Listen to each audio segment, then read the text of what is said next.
We're recording, we are live, and today I have with me Jamie.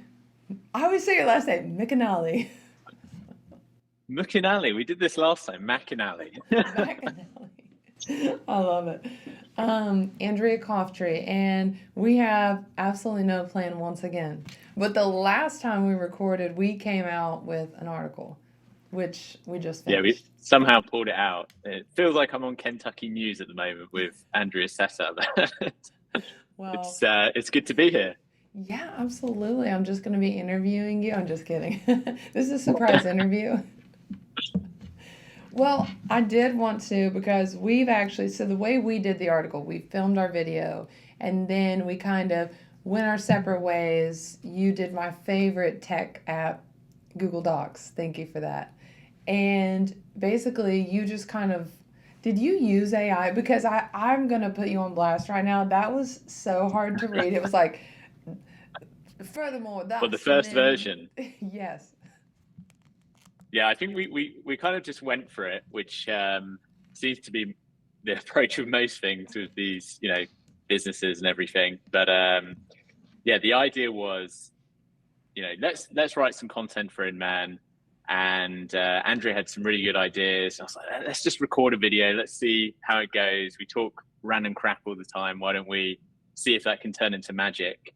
And what was the saying is like you can't polish a turd. We were polishing the turd as much as we could, and we got something together. I did use AI. ChatGPT was very handy. I've never been good at English, even though I'm British. So I thought ChatGPT, I'll give it a few prompts and it could write something amazing for us. And yeah, after reading it back, it's just typical It's ChatGPT like a robot. boilerplate. Yeah. It's just repeating the same statements over and over, adding in words that are unnecessary. So yeah, we ripped that apart. Yeah. We created version 2. We worked on that. We ripped that apart. We created version 3. So I think we're pretty much there. We're getting something that's looking pretty good now. Yeah, I think it's good. And we had input from others. Your sister gave it a look, and she's actually an editor, right? Is that? Yeah, so she's a copywriter. So she does a Oh, lot of articles for co-working, co-living. She used to do a lot of blogs for us as well. So she was very helpful just going through it and providing some feedback and also showing examples as well. After she read the article and picked up on everything ChatGPT, she yeah. was then sharing me articles from other people that had used ChatGPT. And I was like, oh, it's so obvious now. You see that one thing. I think it was like the opening statement that was so cliche. And Wait a second. then Let me there see were if like I. 10 other articles Hold on. Let me see if it's in here. I think I could. In the dynamic in the landscape of, dynamic landscape yeah, of of entrepreneurship. entrepreneurship, where innovation is the currency of success. Yeah. Yeah. So I think this is, it's probably leading towards this idea of using AI too much, right? Relying too heavily on it. And so when we wrote the second one, it was more trying to write a story, trying to create a narrative throughout it. I still use ChatGPT. I still Did went you? back. Yeah. So I looked online. I was like, why does this article sound like it's written by a robot? And there's Because it all was. of these prompts. It was. I'm a robot. So a robot and ChatGPT. Um, but yeah, there's all these prompts out there where people are like, yeah, you can keep your natural tone, you can keep it in sounding like it's your voice. Um, you just need to use these prompts. So I just did that over it. So it kept, I'd say, 90% of us Yeah. and just kind of neatened it up a little bit. And then I used another AI called Grammarly. This is my favorite Okay. AI because my grammar is terrible. Don't put punctuation points in, always incorrectly spelling words. But Grammarly picks it all up and it helps you punctuate. And you can also set targets as well. So, yeah, I guess with the use of 2 AIs, we got there. Well, I hate to We got disappoint you, something. but mine was literally just old school brain and fingers. Like, that was it. That was Yeah, I it. could pick up on that. We needed a bit of grammar correction. I bet. I bet. I was just like, I've got to get this figured out. And so I think that it was really beneficial what your sister was saying, like expand on it. And then I had Brendan read it, and I'm like, just stop anywhere that's like, what is that? Or does that make, because we know what we're trying to say. And so that was a Yeah, couple sections I went in and talked. Like, Brendan's like, okay, so you guys have become friends, you've helped each other how? Like, specifically, I'm like, well, so I just picked a couple, like, very specific, like, with my VA, where you helped me with the contract, or how I helped you kind of niche in on your target market when we were talking about, the way photography works in the American market. So kind of expanded upon some of those. But it all starts out, which is funny because did we really meet over the love of gin and tonics? Because I don't think so. Did we? Because we were standing at the you must bar. have had too many gin and tonics then. I was drinking I think champagne it at that was. time. That was the second place we all went to, was the gin and tonic place. Because the first, Oh, it was yeah, me, Paul and perhaps. I were standing at Paul Lineman. We were standing at the bar, and you came, and we're like the most southern accents of everyone in that Yeah, place. yeah. And when you get the two of us I needed a together, translator. it like really comes out of me too. So, you had a lot of my man going on. Yeah, but I think where it all started. Well, you've been to previous Inmans before Las Vegas 23, and when I arrived at Inman Vegas, I knew no one that was going to the conference. So I went to the first evening drinks, and it's like the pre-drinks before the event. Yeah. Um, and I'm the only British guy there. It's full of people that obviously know each other or they've already started talking to each other. And for me, running a prop tech, the first person I bump into and start talking to is someone that's like a director at Zillow. Oh, I'm that's like, wow, perfect. that's crazy. So that like initially sparked conversations like, this is crazy. I've come to this conference all the way from the UK. And my first conversation is someone very high up at Zillow, which sparked a whole load of great conversations after the conference. But later that evening, I bumped into Paul, I and love that. Paul was just so friendly, such a cool guy. Yeah. It's Paul Lineman, right? Yeah. That's The his surname. nicest guy. It, yeah, so he's based in North, He does, I think he does where is North it? and South Carolina, but he is South Carolina. Carolina, yeah. Yeah. But this guy was just full of so much beans, so much Yeah. energy. And he was like the first Southern guy that I'm talking to at the conference. So I actually met him the evening prior. And Okay. then the next day was the first day of InMan, which was extremely intense. There's all the presentations that are going on, trying to split your time evenly to make the most of it. Because You've you'll got the have exhibition hall as the main well. stage, then you'll have, breakout rooms. So a lot of Yeah, times they've got multiple breakout rooms, plus the main stage, plus the expo yeah, hall. There's a lot to cover at Inman for sure. yeah. Yeah, so you're kind of picking and choosing what you're going to do, going to the exhibition hall and bumping into people Yeah. and talking to them. So I networked with a few people on the first day, but I didn't get fully immersed there. And then it wasn't until later having the drinks where I noticed Brad from Box Brownie. Yes. So Yeah. being in real estate imagery, I'm inspired by those guys Yeah. and wanted to go up and talk to them. And my mentality is like, just go up to them, shake their hand, and have a conversation Yeah. with them.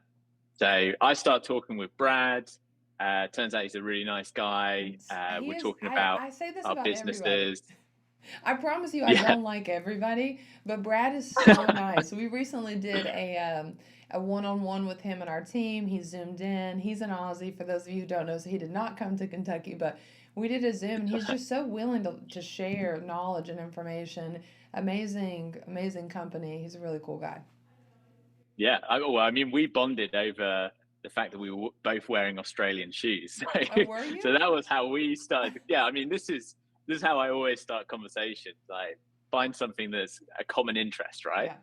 And so yeah, I was chatting with him, and then they started talking about the after party that evening. I can't remember who the company was I think it running the was after Agent party. Image, wasn't it?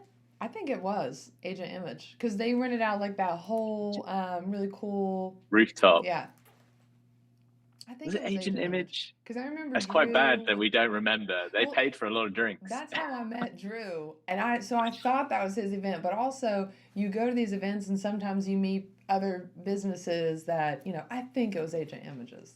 I'll have to ask Drew about that one. Yeah, Okay, let's go with that. We can dub it yeah, back in if it's or just put an asterisk somewhere. yeah, Um, but yeah, it wasn't until at that evening drinks where, yeah, catching up with a few other people I'd met during the day, and then I bumped into Paul again, and then you were with Paul, yeah. and Paul just went full Southern. I'm there going, yeah, great, brilliant. I know exactly what you're You saying. did not understand a word we were saying, and I was like, "This guy's posh. He's not. He doesn't. He's not even." And you're like, "What are you saying?" And I'm like, "Can you not? I'm speaking plain English here." He's probably talking about Bojangles or biscuits or something like The that. iced tea he gave you guys the iced tea recipe. Yeah. So he's Yeah, the best.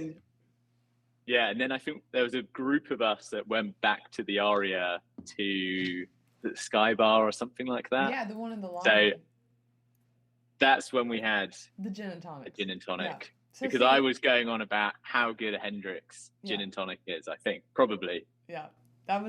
That's your. Although I will say, and later in the article you'll read. So we met at InMan, really hit it off, had the best time. So I'm really big on. When I meet people, I'm like, what's our next? If I really connect with somebody, I'm always like, what's our next plan? Whether that's a Zoom or, them coming to visit us or us coming to visit them. So I had already set up with Lindsay Schmidt, also just a really boss real estate agent out of DC, just outside of DC, Alexandria. And she's like the biggest SEC fan. So I was like, you have to come and do UK football with us. And she was like, I'm already going. I'm like, who's going with you? It was just her and her dog. So I'm like, come stay, we'll host you. So then as we were talking, I'm like, wait, Lindsay, you've got to come too. So then here we are. We have like a whole separate like second inman plan for Kentucky. Yeah, but the timing was so random because I was heading out to America again Yep. for a conference in Las Vegas again, but all to do with real estate media suppliers. So that was already set in stone. The date was already locked in. So I was coming out anyway. And we were just talking, and I think I told you the dates that I was going to be out. And then you're like, whoa, that weekend we're I going thought I to invited the you at Inman. SEC. I didn't. It was later. You probably invited me. I think you invited about half of I Inman think. back to Kentucky to yours. So And I was I like, was come probably with on me. that list. And then, but yeah, I think because the dates worked out so well and you were already having Lindsay coming, I'd never seen an American football game before. It was like, perfect. Like, just come over. Yeah. It's on my way back anyway, back to the UK. So let's make the most of it. Go explore Kentucky. And it was amazing. I probably wouldn't have gone to Kentucky if it wasn't for meeting you and going to that American football game Yeah. because I don't know what else is in Kentucky really. Everything, horses, Bourbon, bourbon. bourbon. Kentucky's the best. So, a little like squirrel side note, while you were here in Kentucky, you're just going, you brought, some really cool like little biscuits and teas and some really nice host gifts, and that was so sweet of you. And so I'm just like, and I love, I'm like all about the tea times, like, so I'm like missing London so much. So I think I went to take Leighton to school, and then I was on my way back, and I called Brendan. I'm like, when's your next vacation? Like, we've got to go to England. You'd been talking all about Scotland, and he gave me dates. And then I come back, and I'm like telling you, I'm like, yeah, we really want to come. And you're like, well, I'm going to Scotland these dates, which literally were the same dates Brendan already had off work. So I'm like, oh yeah. So we just had another trip planned. So that was Yeah, pretty that fun. that was pretty crazy. I think well when I came to Kentucky, I was like, geez, Andrea and Brendan are just so generous. Like when we were in Vegas, we went out for drinks, went out to the bar, and you guys are so generous. I was like, I need to bring something to kind of pay it back. And you're like, you can stay at ours. So Yeah. I was like, feeling like, okay, I need to bring something to thank you for everything. So I went to Fortnum and Mason, which if you haven't heard of it, it's this amazing shop in London where they do all these classic biscuits and teas and everything, Desserts. nutcrackers. Oh yeah. If you don't follow me on Instagram, you can go look at this crazy like pink nutcracker and sled that I had shipped from Fort Mason. I can't wait for Christmas to put it out. That's so keen. That's crazy. But yeah, so I brought those along, and then yeah, this whole timing worked out. I think I was still in Kentucky when you'd already locked in that you guys were coming for Yeah, New Year's. So you're talking about always planning ahead for the next time. You're already locking that in, yeah. and then yeah, at New Year's. So I'm half Scottish, so I've got a lot of family up in Scotland. So we were staying up in the Highlands in this beautiful castle near a loch. And you guys were just down the road at Andy Murray's Cromlix Hotel, which is a Stunning. beautiful hotel. Yeah, So it's just stunning. hidden away in the Scottish countryside. You get what fresh shortbread from Andy Murray's I grandma's recipe. I had to have you guys try that. That was so good. So then Jamie and his partner Sarah came. They had tea time with us. He gave us a little tour around, but we got crazy snow. Like that was one of the most intense, quick snowstorms I've ever experienced. Weather rapidly changed. I Yeah. think it was the night before we were meeting up. The temperature we had a huge amount of storms that week, and there was so much rainfall. And on these roads, they don't salt the roads. We are terrible in the UK preparing for snow and winter. So there was heaps of rain, and then it froze over. It got to like -10 the night before. I don't know what that is in Fahrenheit. Very cold. All froze over. And we're like, oh shit, how are we going to meet up with Andrew and Brendan? We've got to go on this icy path near a loch, and it's freezing cold, and it might snow tomorrow. So we went for it anyway, and it seemed to be okay. We met up with you guys, and then it just snowed. I think it was within 10, 15 minutes. We were at that old castle that was in Yes. Monty Python and Game of Thrones. It was And cold. within 10, 15 minutes, we had like a good inch or two of snow, which completely ruined our plans Yeah. for going up to Glencoe, which is this beautiful valley that's in the James Bond films. So I wanted to I see think the we ended Harry up Potter just going bridge. to a coffee shop. The Harry Potter bridge. What's Oh yeah, yeah. I think it's called something Viaduct, Glenvinny Viaduct, or something Yeah, like I that. wanted to see that, So but yeah, we we were got gonna totally go. snowed out. We were gonna go deep into the Highlands, and yeah, the snow had other plans, Yeah. unfortunately. And then So, you stayed but in we'll the do it again. Highlands.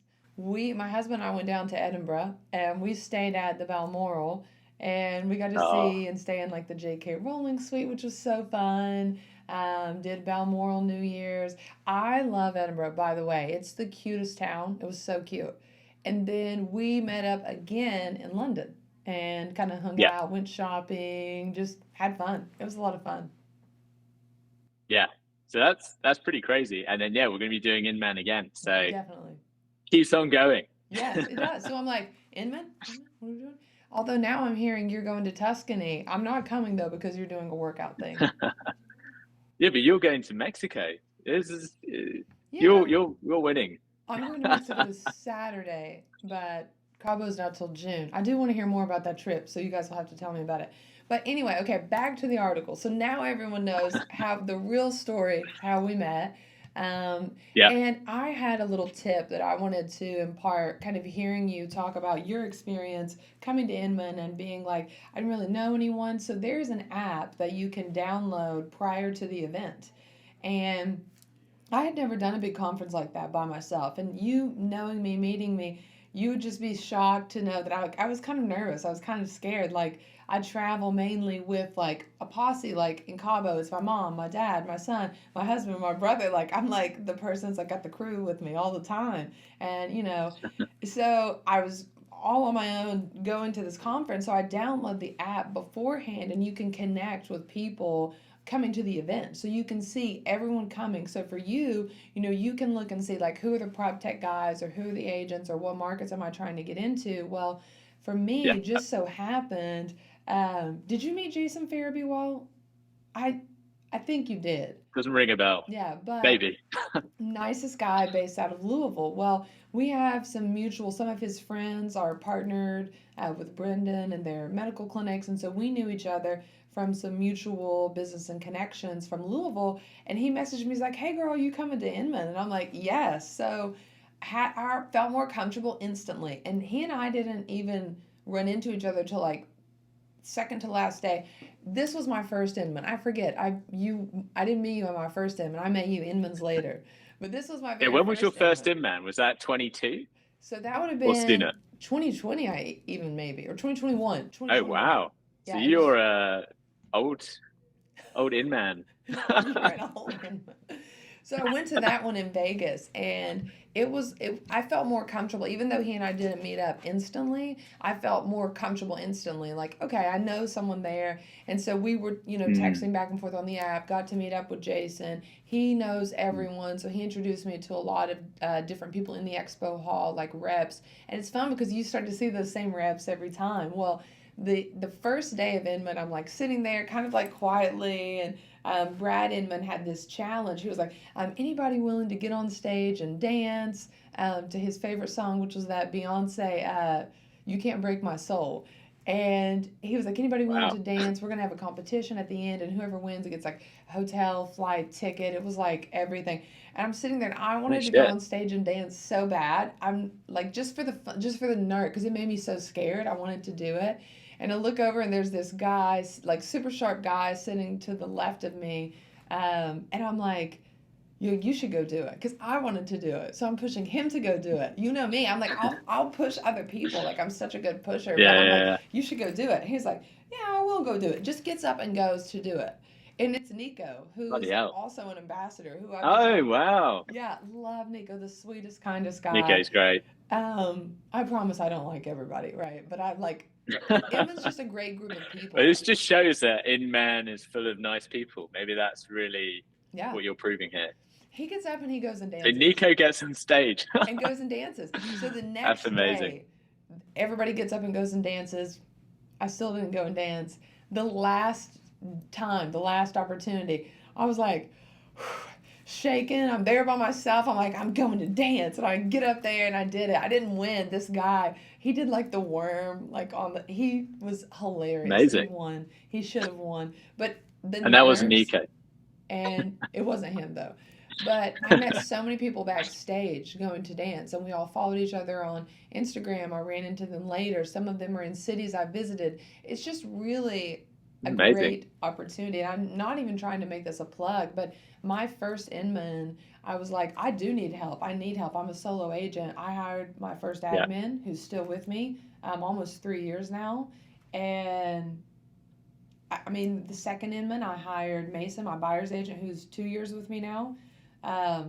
And then this last Inman, met a great friend, you, of course, and so many other friends.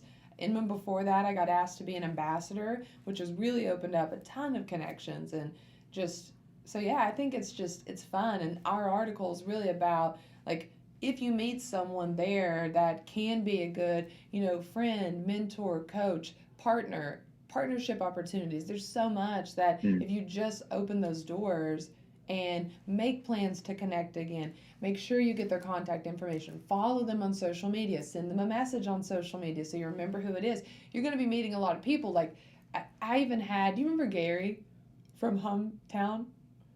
Oh yeah. Yeah. I remember Gary. They were crazy. So he's like, hey, when you meet somebody, follow them on Instagram, grab your phone and do a video like, hey, this is Jamie. He's from London. It was so nice connecting at whatever event. Send the message. So then you guys, after you meet another 50 people that night, you're like, were they from Australia or London or New York or Or you can Miami? get subtitles on what they're saying so you Yeah. can understand Yeah. what he's saying. That was a really strange observation for me when I went to InMan. Most corporate events that I had gone to, especially in the UK, I've gone to some in Spain. I went to one in Miami. There was one in Bangkok as well. And when I lived in Australia, I was going to conferences there. Everyone would connect on LinkedIn. Yeah. Like that is the professional connection. When I get to InMan, I'm like there. I've got my card that's got all my details on it. And then when I meet anyone, they're like, yeah, what's your Instagram? I'm like, We're my real estate Instagram? agents, honey. Yeah, I know. And then I go on all these Instagram pages, and it's like everyone is a celebrity, living this amazing lifestyle, selling real estate. That was so, that was a real shock to me when I got there. I was like, oh, my Instagram is full of pictures of me and my dog, Yeah. me working out, like stuff that I'm not sure these people will be interested in. So I think that was an interesting observation from there. But you were saying about your meeting people behind stage. So Yeah. do you feel, so when you went to that first InMan and then you eventually connected with all these people behind stage, did that kind of just get you into that network and you just leverage that to meet more and more people by Well, people that they met? Or did you find, because you've done loads of events, yeah. are you just going up to people and talking to them? Like, how are you building your network at these events? So Is the it just pure behind the luck? stage was just myself and like other people from the crowd that were getting ready to do the dance. And so while we're waiting, we're Right. all exchanging Instagrams. And listen, I love All Instagram shaking. because I literally, like, I was sweaty and like, I was like, what moves am I gonna do? I'm like thinking through my head, like, okay, what's the vibe gonna be, you know?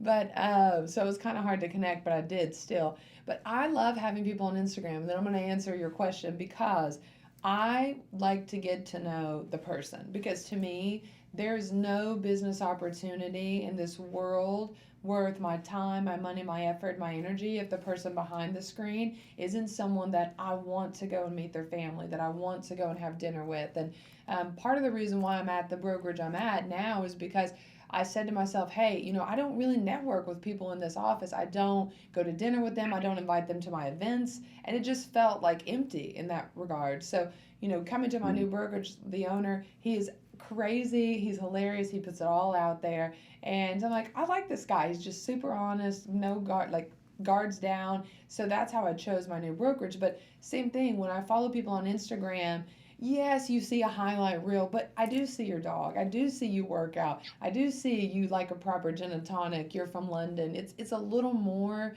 than like on LinkedIn. It's like news article or like, I like to see Mm. the person behind the screen. My best business investments, my partner, my husband's best business investments have always, it's never the investment, it's the people behind it.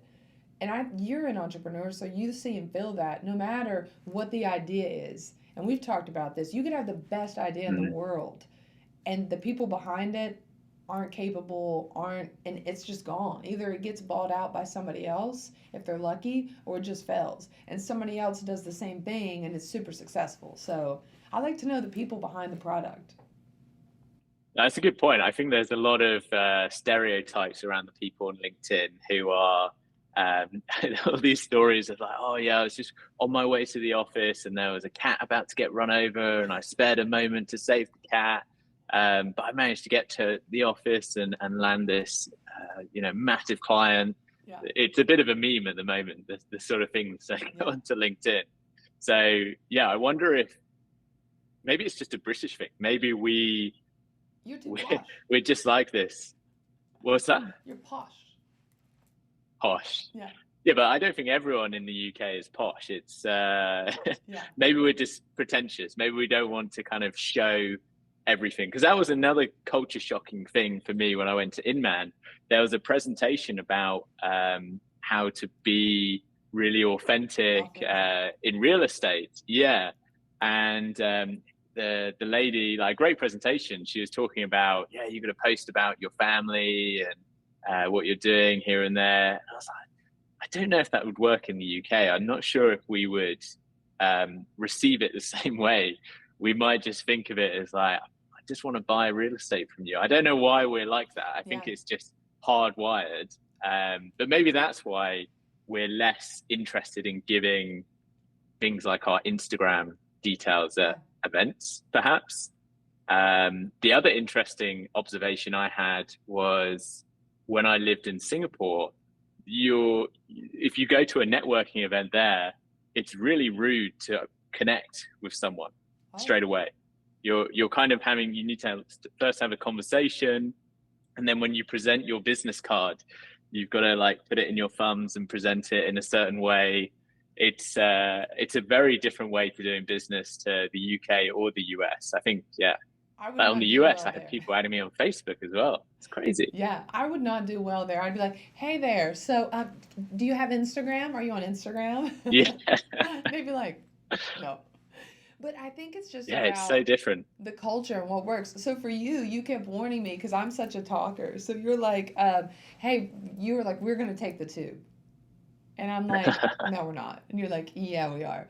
So we go, and you're like, "No one talks. Don't talk Oh, on the I've got an tube." amazing story about the tube, but yeah, you keep going. Sorry. So he's like, "Do not talk. Don't talk." Yeah. So we didn't sit next to each other. So it's you and Brendan. We're like, so it's like you and Brendan over here, and I'm like over here by myself. And I'm like looking up at the screens, and like your whole demeanor changes. Like you're like you get on the tube, and you're like, Well, no, no. We were going down the escalator, and I gave you a forewarning that when you're on the tube, you can't talk. Like whenever I'm going into the office or going home, no one talks except for the Americans on the tube. That is like a cliche thing that we have. And so yeah, as soon as we get on the tube, I'm not talking. But I was like, we can talk. It's not a thing. But you guys weren't talking either. So I think because you you were told just us not following to my talk. lead, Your and then face, you didn't you're want to like, talk. and then so I'm like Yeah. looking at you, trying to get like a cue, like prepare myself. So I'm sitting there, and I'm like, and you're like, Can we talk? Maybe I thought that you were trying to indicate like, are we getting off at the next stop? And I was like, no, no, we're yes, going a few that's what I was stops. trying to say, but I'm Yeah. like, Okay. like, and you were just like, It's and like an Brendan's sitting there SAS. like, And it was the most serious we, ride ever. It was really funny. you guys blended in, so I was very Yeah, impressed. yeah. That was really good. But the tube is amazing. It's so versatile, and anyone gets on the tube. So the other day, this is like 2 weeks ago, um, I'm here late at the office, and then I get off to the tube, and this tube takes me all the way home. So it's 25 minutes, if that. It was so So quick. convenient. Yeah, I live opposite the tube, so I'm in this nice part of London, and then I can come into the city really easily. And I get on the tube, and I get a seat, which is a very rare thing to get on the tube. And I've got all these people next to me and opposite me, and they're all like trying to take a picture with this girl that's sitting opposite them. And I was like, oh, maybe they're friends or something. She's got nice hair. Maybe they're talking about her hair or something like this. But they were making such a big deal about it. And then all of those people got off the tube. So it's still quite a packed tube. But the girl that they were taking the picture with is still sat on the tube. And so they're chatting away. And then they get off at the next stop. Wait, And they're she gets chatting up. away. People are talking. Yeah, yeah. It's very rude behavior, I have to say. They're getting off the tube. She's getting off the tube, and she's like, "Oh, thank you so much, guys. See you later." Like talking to the whole tube, saying, "Thank you so much, guys. See you later." And I look over at the guy opposite me, and we do classic British communication of looking at each other and being like, "Who's she talking to? Like, Yeah. who does she think she is?" And so she gets off the tube, and I'm looking at her. I'm like, maybe she's a TikToker or something like Yeah, that. I a don't know. TikToker. She looks familiar, but I can't quite tell who she Yeah. is. And I think it was the next day. I was just on YouTube scrolling through, and there's this show called The Jonathan Ross Show, and I go on there. Firstly, that's talking about, this is a massive tangent, by the way. They're talking about this 16-year-old darts player in the UK. I don't know if you guys have heard about this guy. This is massive news in the UK. I don't know why. And in the background is the girl from the tube. I'm like, whoa, she's the girl from the tube. How have I've just recognized her from there, but I still don't know who she is. So we don't even get And to so know who she is now? I click on the video, Okay. and I watch the video, and they talk to her, and it's Ray, the singer. Oh, really? Ray, who's like racing up the charts at the moment. She She's has like in that. so many good My songs. favorite song is Escapism. So she's going to be at Coachella, and I'm taking Leighton to Coachella. So, Well, there you go. I was on the I've tube got a with Ray. connection. Yeah, I'll be like, hey, you sat next to my friend on the tube. How are you? Yeah, you said thank you to him as you got off the tube. Do you Yeah. remember that? Do you Yeah. remember But Jamie? this was like 2 days after the Brit Awards, where she'd won loads of awards, Oh wow. and I think only 3 or 4 people recognized her on the tube. That such a shame. But I'm Yeah, sure as she gets more popular, more people know who she was. But yeah, that was quite a crazy moment. that is Like just crazy. the whole experience, thinking how weird it was, and then realizing who she was 2 days later. That Yeah, was bonkers. yeah. I'm surprised she didn't ask you for There a you go. picture. Does she know who I am? Yeah, she does. I'm gonna ask her at Coachella. So, Ray, if you're listening to this, But just find yeah, me at Coachella. We can chat all about it. there you go. Off my massive tangent. But yeah, I wanted to talk about that networking side of thing because that's something where you want to get onto the article.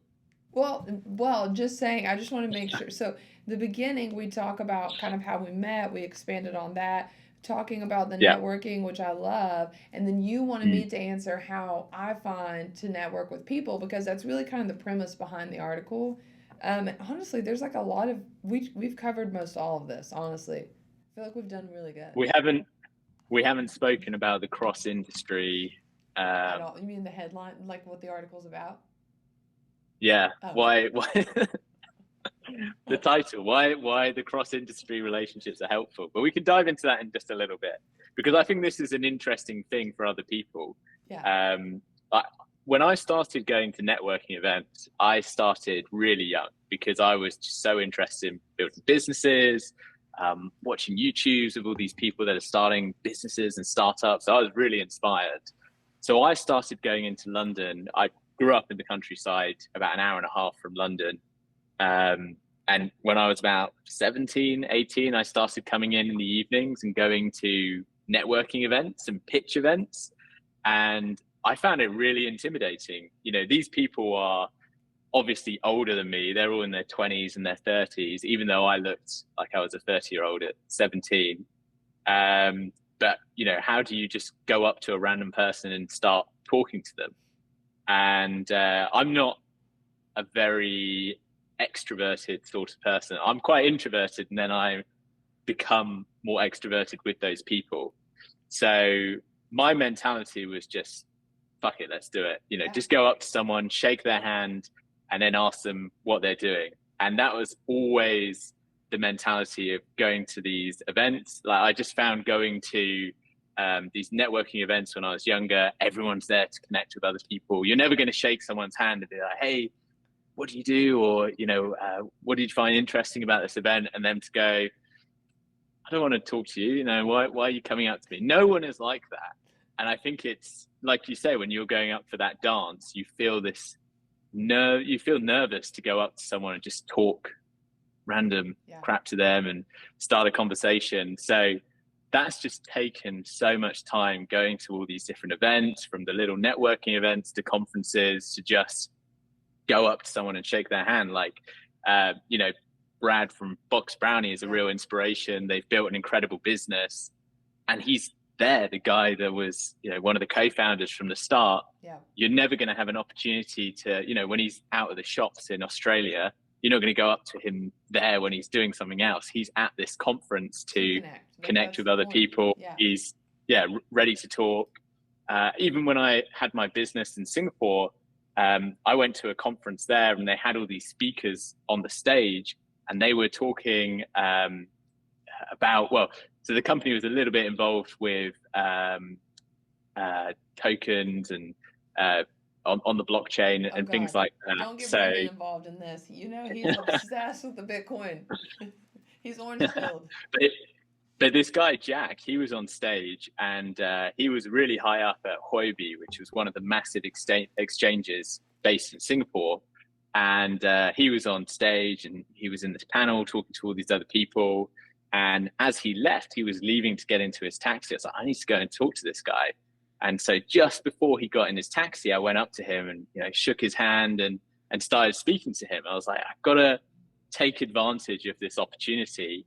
And from meeting Jack, he became our one of our directors in our company. He really helped us grow the business. Yeah, he he helped me out of a lot of trouble as well, which you know the story of that. But wait, how did But that, he's like, for the rest of the world? So this guy's like getting in a taxi, and you're like flagging him down. I just So go up to him. so Yeah. how did he just let the taxi go, or just stand outside the taxi? Like, how did that No, no. happen?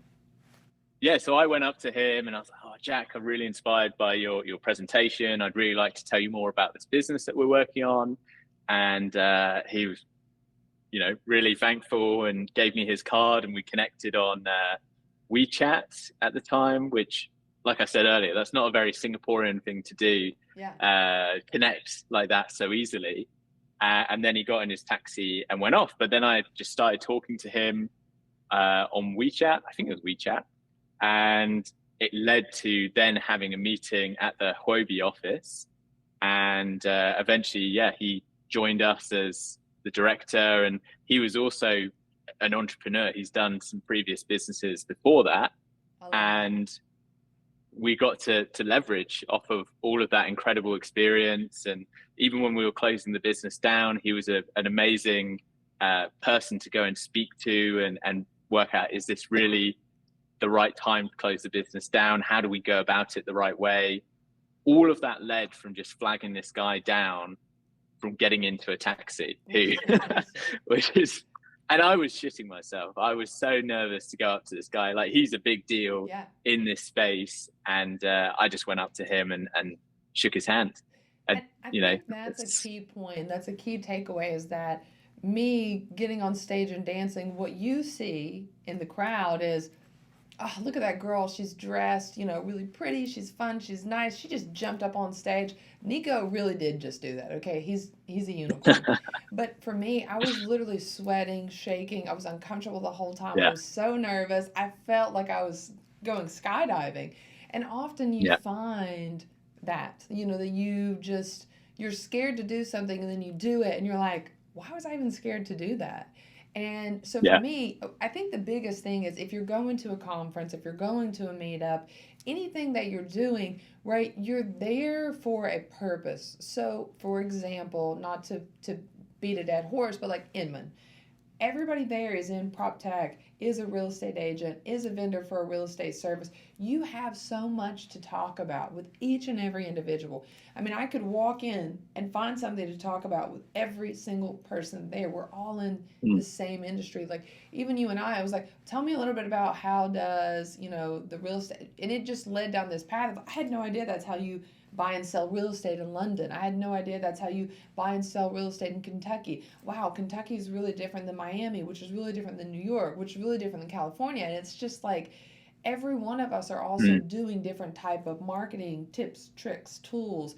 And with the vendors, like, they're there, yes, to sell your service. And you mentioned that in the article, like, is Jamie just trying to sell his service? And it's yeah, like, it was so organic, it never felt that way. And you do get those people where it's like, okay, buddy, I gotta go. Like, I'm not buying your service right now. Like, I've got to go. But also, what I've found at Inman, like Chris with List Assist, was more than willing to give us a trial, and is still implementing new technology for us to give him feedback. And I think that you're meeting a lot of startups and young prop techs and a lot of young vendors who honestly, organically want your feedback to run their trial. They want someone who yeah, is business savvy, will give them feedback. And I've made so many connections by just walking in the room, and it's uncomfortable every time I walk in the room. At yeah. first, it's uncomfortable for me a little, and but the more you do it, the less uncomfortable you'll become. But I thought that was true, but I don't think it is. yeah, I think it's always uncomfortable. yeah. It's just, you've got previous experience knowing that it kind of worked Yeah. out last time, so it should work out this time. But yeah, Wait, I have just to ask having you a that. question. Have you ever been to an event and it just never warmed up and never got comfortable, and you're like, time to go? Because I have. I've been to a lot of, like, I'm part of the Builders Industry Association here, Commercial Property Mm, Association of Lexington here, different, things like that. But I've been to networking groups, referral groups, meetings where it never warms up. And I'm like, this just isn't my place. This isn't my people. And that's okay. It's okay. It's not always the right fit. You're looking for people Yeah. that share your mission, vision, values, your culture, and talking about authenticity, be authentic to yourself. If this group of people does not work for you, it's never going to work for you. You cannot Yeah. make that fit. Yeah, but I think this kind of leads to a bigger point, which is everyone thinks that, you know, someone who does something and it works out, they're really lucky. They're an overnight success. You know, there's people that have started a business and then it turns out really successful, but they don't see all the past failures before that.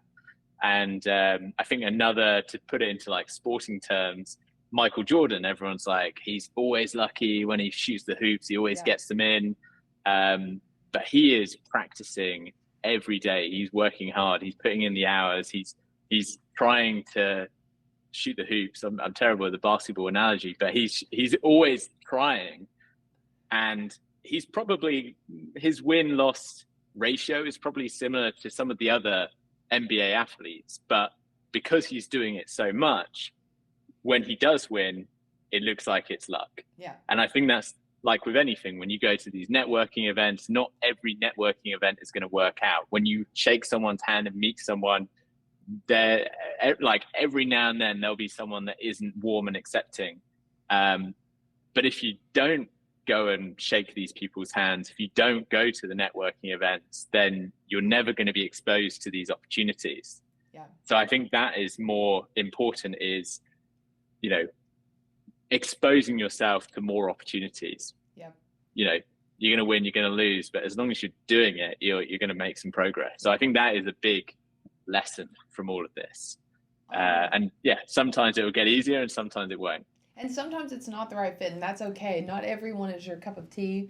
Not every group is a perfect fit for you. So it doesn't have to be InMan. It doesn't have to be Bill Howe. It doesn't have to be Tom Ferry. It could be your local groups. But Yeah. talking about that is a perfect segue into, it can be your local groups. Absolutely. It can be people in your backyard. I've got agents here. So funny enough, last night I showed a house. And then I go to a BIA after hours event, Builders Industry Association after hours event.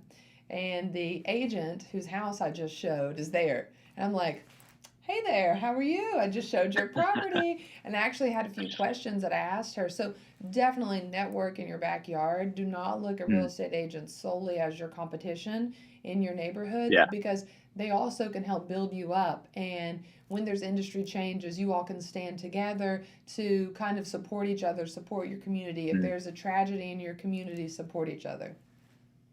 Oh, I've got a thumbs up. But what I would say is you shouldn't also restrict yourself as well, because I think that's the big thing about this topic. Even though we're both in real estate, I'm very much from the prop tech side and you're very much from the real estate side, you know, buying, selling, property management. And so I've never restricted myself to just finding people in prop or prop tech, in just tech. Yeah. I like meeting people from such diverse, such diverse entrepreneurs. You know, we were talking about Lindsay earlier. Yeah. When we hung out at yours, she was telling me about her business model and how she used to be in the military and how she uses that military network as her clientele for buying and selling real estate. Yeah. But then leverages, because the military is so spread out across the whole of the US, she leverages all these referrals. Yeah, but she leverages all these referrals by building relationships with agents in different states. Yep. She can then refer that person she has a personal connection from the military to someone in the state. And I was like, that's such a clever idea. That's such a niche, you know, that's such a great way of running your business when there's so many agents out there all doing things in different ways. And I think when we spoke after InMan, you were telling me about your business model and how you've got the property management side and then you've got the buying and selling side. And I was trying to, when you explained to me the property management side, I was like, this sounds like a SaaS, which is a software as a service. Companies like Netflix, where you're paying a subscription. And that was something I was really keen to explore with you, like how you set that business model up, what it could become. And I think that kind of made you look in your at your business in a different way from It previously. definitely did, and that's why I think not that you don't know anything about it, but that you're not in this world. And so the questions that you often ask me, being an entrepreneur, being educated in business, having that foundational element of understanding is obviously extremely important. I couldn't have those types of conversations with somebody off the street, right? But we kind of, on our initials, like, we just took the time to like, tell me about your business, tell me about your structure. And then I did the same thing. And it kind of opened my eyes to be like, why aren't these more of a married? Because it was like I have two different it's like two different, and you're like, why are they separate? And I'm like, well, you know. So it's kind of helped me merge and understand like we have always offered a turnkey solution for investors, and it never occurred to me that that was so synonymous with the buying and selling. I was Mm. always investing, property managing, and doing that for myself for a small group of clients, mainly out of state. Hawaii is very popular.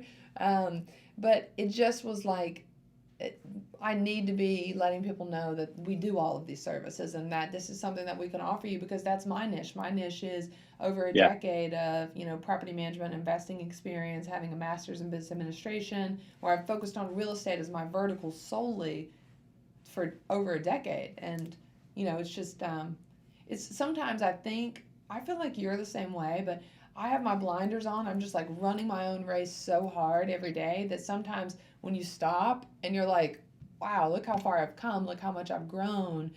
And, you get imposter syndrome where you're like, why are these mm. people on my team again? And it's like, okay, well, and then you hear them talk about you and it's like, wow, that's super empowering and motivating. Did I really do that? Yeah. I think it was just the interesting parallels to what we do with our business.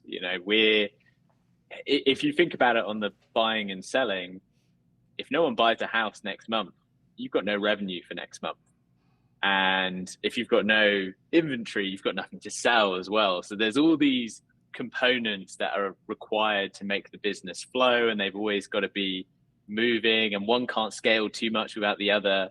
But then when you talk about the property management side, that's like similar to what we're doing. We're trying to find customers that want to come to us every month and use our service, which is like a tenant finding a property. And if you're able to find great properties and add value to them by renovating them and finding great tenants, you're like slowly building this empire that's growing, and it's a subscription. Yeah. You know, even if you don't get any more properties next month, you still got a tenant living in that property, and you've got 50 other properties which are full of tenants. It's that reassurance and value that you're building. And the thing that I really like about tech companies and subscription companies is if I'm going out to InMan or I get to go on a holiday or something, the company is still making money. It doesn't need me to be there to make money. We've got an amazing team and they grow the business and everything, but we could all go on holiday and it's still making money. That's the really exciting part about it. And that's the similarity I saw with the property management side. I was like, wow, you could go on holiday for 12 months. People are still going to rent from you. Yeah. It's, that is the interesting side of that business.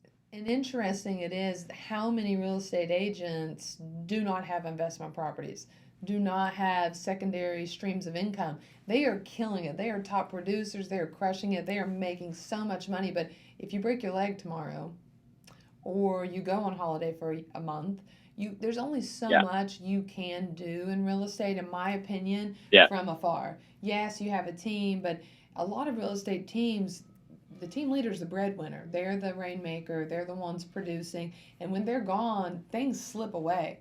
Whatever you do Yeah. today in real estate shows up, 30, 60, 90 days later. So it's a constant 7-day a week hustle. I mean, even when you were here visiting, I had to go and show properties. I still had to take calls. I still, like last night, I went to an event, had to leave, go write a contract. So it's very much your time. And I quickly Non-stop. Yeah. realized that I needed residual money, which is your subscriptions, right? I needed to know if I'm going to have an admin, if I'm going to have a team, if I'm going to really do marketing and scale, I need something other than just buying and selling real estate because I'm dependent on, laws, regulations, rules, inventory, everything. I'm so dependent on all of these, you know, factors I can't control. But when it comes to my investment portfolio, I know roughly what I'm bringing in monthly from my investments, right? And as I fold more investments in, I know roughly how much that's going to increase or decrease in the immediate or the long run, my cash flow.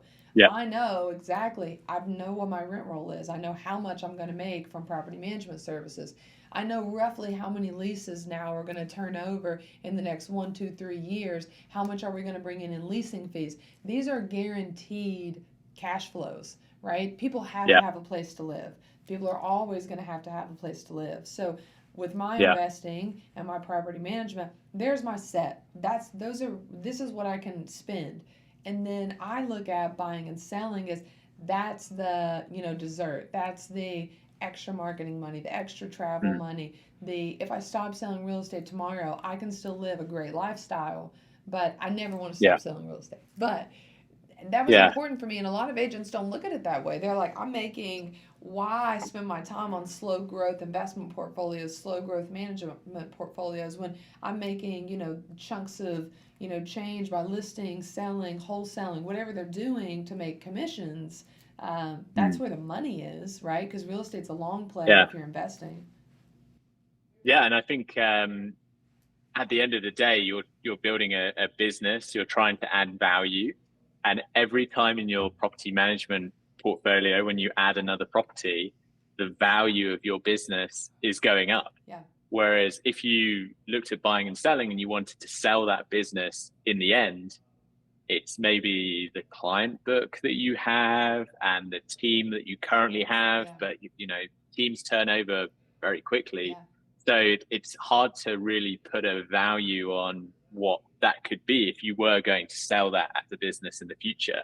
That's more of make hay while the sun shines, right? Yes. There's always going to be people buying and selling, and we can make shitloads of money from doing that Yeah. whilst the commissions are good. Yeah. And then with the property management side, it's just this continuous growth, which Yeah. is what we're doing in the tech company as well with the subscriptions. We are building a really sticky product where more and more customers want to lock into those subscriptions. They're locking in for 12 months, 24 months.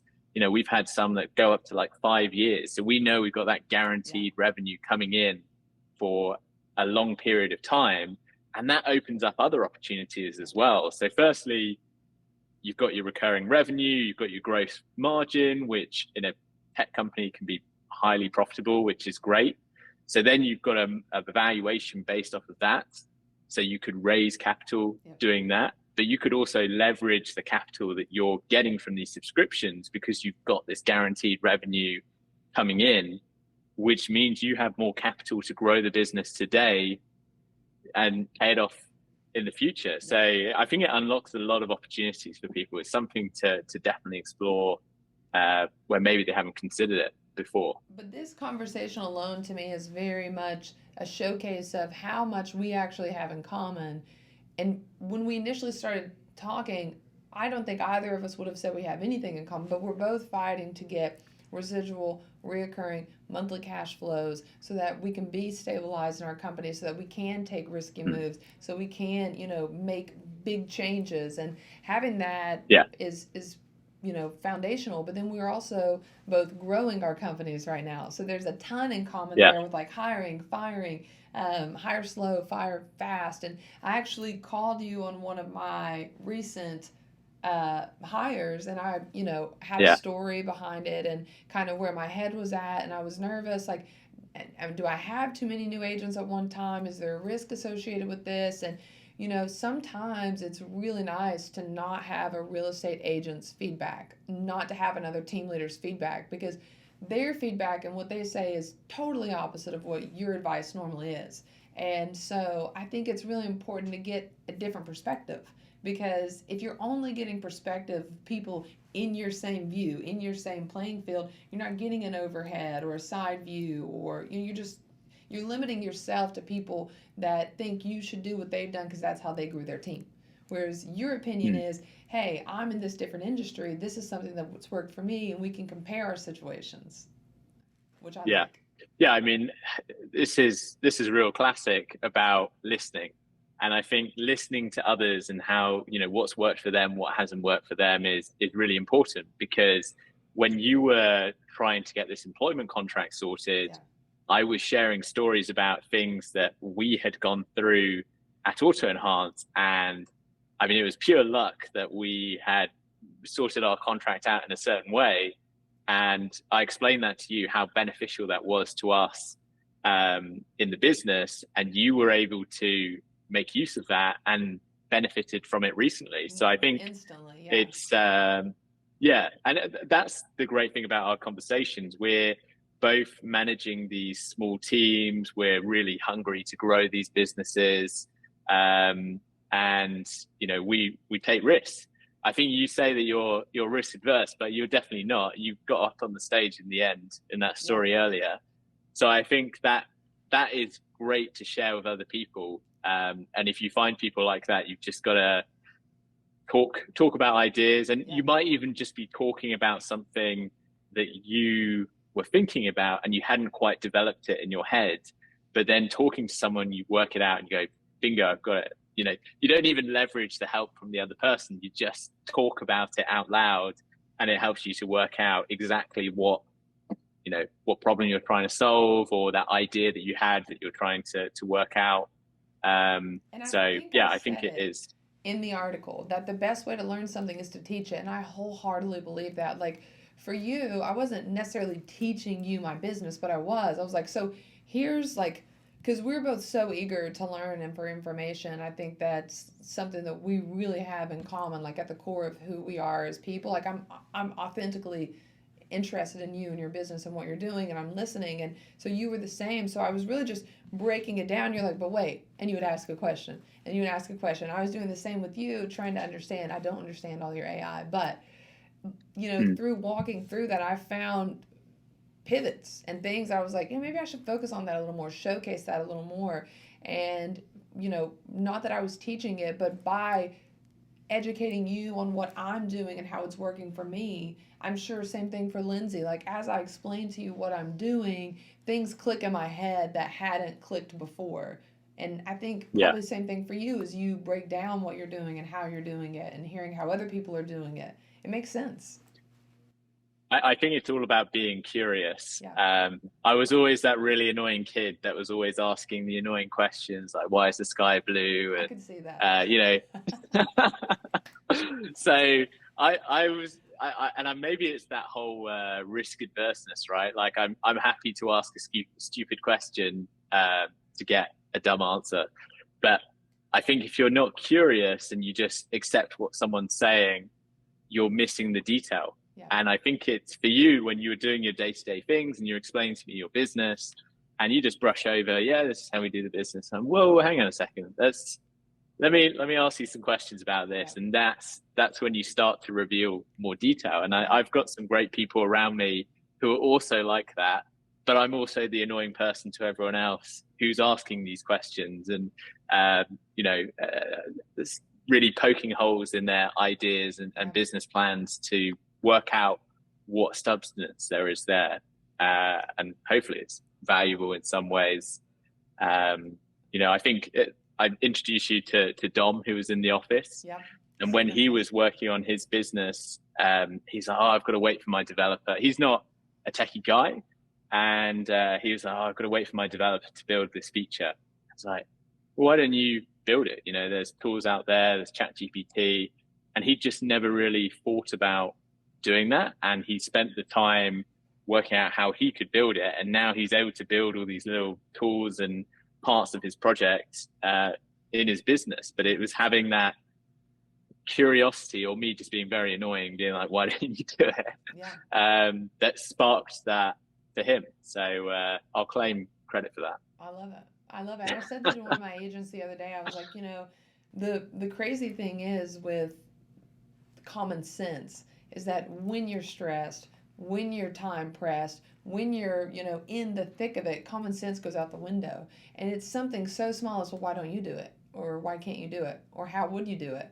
And then you're like, oh. And it just comes to you. But in the moment of building, developing, showing, selling, buying, it's overwhelming and common sense things that it's not a genius to say, why don't you just do it? But it's like, never thought of that, because you're thinking of 10 other things as an entrepreneur, as a startup, as a business owner.